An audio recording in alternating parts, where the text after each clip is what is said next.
Greetings to everyone. I am Clayne Aisha from grade 10 BADXP, presenting my encyclopedia about political stability and human rights.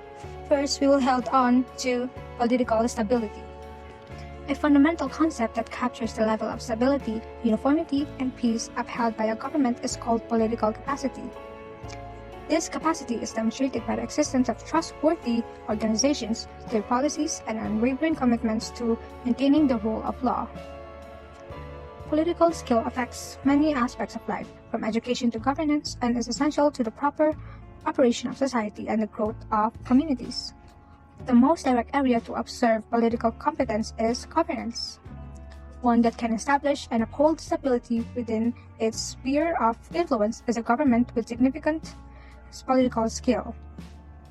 Effective law enforcement, the defense of human rights, and the guarantee of public safety are characteristics of this stability.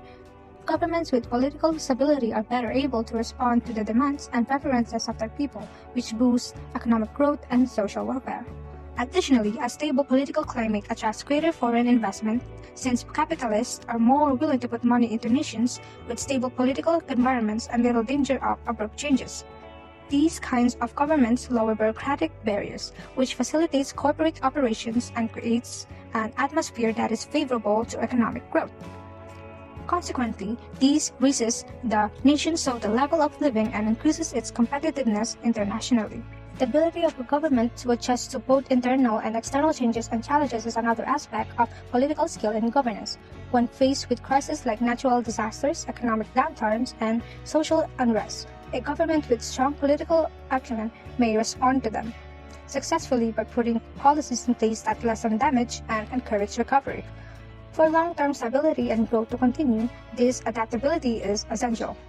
Political ability is not confined to the realm of government. It also manifests in various social organizations, including businesses, clubs, and educational institutions. In this context, political ability is reflected in how these organizations navigate and engage with the political landscape to achieve their goals. Politics and corporations are inextricably linked because the political climate in which they operate has a big impact on how they use business. Four fundamental concepts govern the interaction between corporations and politics: accountability, legitimacy, responsibility, and transparency. Legitimacy. In the corporate sector, political competence is based on legitimacy. For a corporation to be considered ethnically and legally compliant, its political acts must be in line with its goals, vision, and fundamental values. Legitimacy guarantees that stakeholders and the general public view a company's political engagements as legitimate and valid. Responsibility. Responsibility in a corporate context refers to a company's duty to protect and enhance the systems on which the economy, society, and environment depend. This principle acknowledges that businesses have a role in shaping the political landscape in ways that support sustainable development and social welfare. For instance, corporations may advocate for policies that promote environmental protection, social equity, or economic stability, recognizing that these issues directly impact their operations and long-term success. Accountability. Accountability is critical for ensuring that corporations are held responsible for their political activities. This principle involves clear and measurable obligations to stakeholders, including shareholders, employees, customers, and the communities in which they operate. Companies must ensure that their political actions are consistent with their commitments to these stakeholders, and that they can justify their political decisions and activities. Transparency. Transparency is essential for maintaining trust between a corporation and its stakeholders. It involves the open and honest communication of a company's political activities, including its lobbying efforts, political donations, and public policy positions. Transparency helps to prevent conflicts of interest and ensures that stakeholders are fully informed about how a company's political activities align with its broader goals and values. Given that companies are increasingly influencing public policy, the relationship between business and politics is becoming more and more significant. Strong political clout enable businesses to successfully influence laws and regulations in ways that advance both their own agendas and the interests of society at large. To preserve public confidence and guarantee long-term success, this influence must be used sensibly and openly. Clubs and other social groups are another example of a political organization, especially in educational contexts where they act as forums and political discussion and engagement. For instance, a school or university's politics club gives students the chance to learn more about politics through debates, discussions, and activities that deepen their understanding of the political system.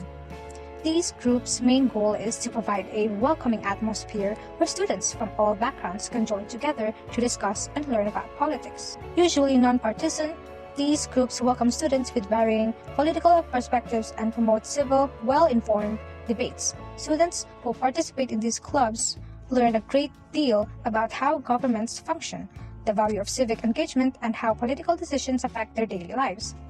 Additionally, groups such as these are essential to the development of future leaders. Students gain valuable life skills, including bargaining, public speaking, and critical thinking via their engagement in political activities. Additionally, they gain a greater understanding of the moral issues surrounding political decision-making, which aids in the development of a feeling of accountability and responsibility that will benefit them in their future professional endeavors. One cannot stress the importance of education and fostering political aptitude.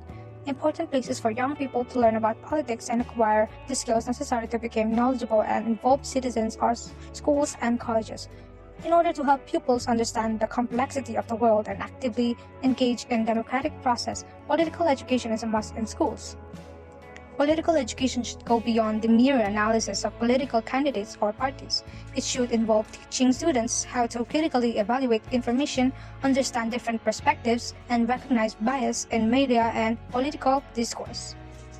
This includes helping students to distinguish between fake and authentic news, a skill that is increasingly important in today's information-rich but often misleading media landscape.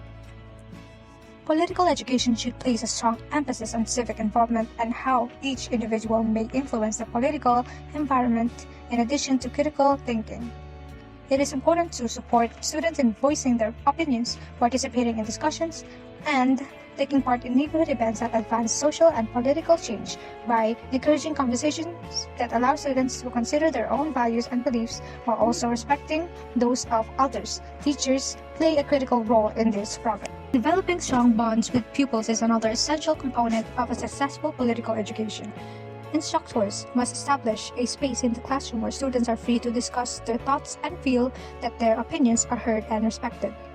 Students' comprehension of political topics is improved, and it also helps them feel empowered and agency, both of which are critical for their growth as engaged and educated citizens. Political aptitude is a complex and important idea that affects many facets of society, including clubs, education, business, and governance. Political skill in governance promotes social welfare and economic prosperity by ensuring stability and responsiveness to the requirements of the people. Legitimacy, accountability, responsibility, and openness are the guiding principles of political ability in business, allowing enterprises to fulfill their Legitimacy, accountability, responsibility, and openness are the guiding principles of political ability in business, allowing enterprises to fulfill their objectives and benefit society at large. Clubs and educational institutions are essential for the development of political skills because they offer forums for discussion and interaction that equip young people to take part in politics successfully. These institutions contribute to the development of a culture that values informed and active citizenry by encouraging critical thinking, civic involvement, and polite discourse. In the end, political aptitude is essential to the efficient management and upkeep of human society, guaranteeing that the institutions and frameworks upon which we rely are sound, equitable, and sensitive to the demands of all. It is now turn for human rights. Human rights are essential liberties and rights that every person in the world is entitled to from the moment of their birth until their death. All people are intrinsically entitled to these fundamental rights, irrespective of their nationality, ethnicity, gender, race, religion, language, or any other status. There are many different concepts that individuals must adhere to in order to live in freedom, equality, justice, and peace. Following World War II, a major contemporary notion of human rights emerged, a pivotal point in the establishment of a global standard for human rights was the United Nations 1948. Adoption of the Universal Declaration of Human Rights UDHR. Key human rights documents. The Universal Declaration of Human Rights, UDHR, serves as a cornerstone for the document defining freedom and fundamental rights. The focus of the International Covenant on Civil and Political Rights, ICCPR, is on civil liberties, including the right to a fair trial and freedom of speech. Under the International Covenant on Economic, Social, and Cultural Rights, ICESCR, rights pertaining to employment, health, and education are the main topics. Categories of human rights. The three main tenets of civil and political rights are participation in government, freedom of expression, and right to life. Economic, social, and cultural rights suffocate the rights to a good living, healthcare, education, and the ability to work. Collective rights. They include the rights of groups like minorities and indigenous people. Challenges to human rights. Discrimination is the practice of limiting people's rights by vices against them based on their gender, color, or religion, among other factors. Lack of access to justice. Just legal systems are absent from encompassing religions. Poverty. A disparity in income can make it difficult to get necessities like food and medical care. Fear and conflict. In regions impacted by war and conflict, violations of human rights are commonplace. It is the responsibility of governments to protect and preserve human rights. In addition to laws, international organizations such as the UN strive to safeguard human rights and confront transgressions. Prioritizing human rights is essential to guaranteeing freedom and dignity for everyone on the planet.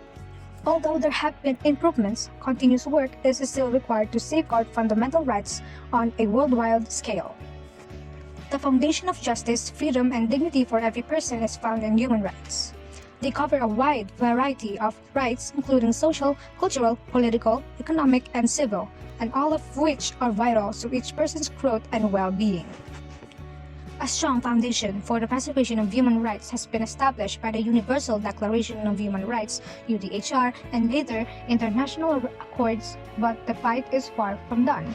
The struggle for human rights is far from ended, since poverty, inequality, and prejudice still affect a large number of people worldwide. Notwithstanding the advancements over the last several decades, millions of people's rights remain under jeopardy due to issues like economic injustice, war, authoritarian governments, and climate change. Furthermore, new problems are arising that need creative solutions and international collaboration, such as digital privacy and the rights of migrants and refugees. To solve these issues, governments, international organizations, and civil society must collaborate. Ensuring that laws and treaties are enacted and upheld is equally as important as their creation. People are also highly important. Everyone can help to improve human rights by being educated, advocating for change, and holding leaders responsible. In the end, achieving universal human rights is an ongoing effort that demands diligence, devotion, and compassion. The fundamental values of justice, equality, and human dignity must continue to guide national and local initiatives to improve the world for coming generations.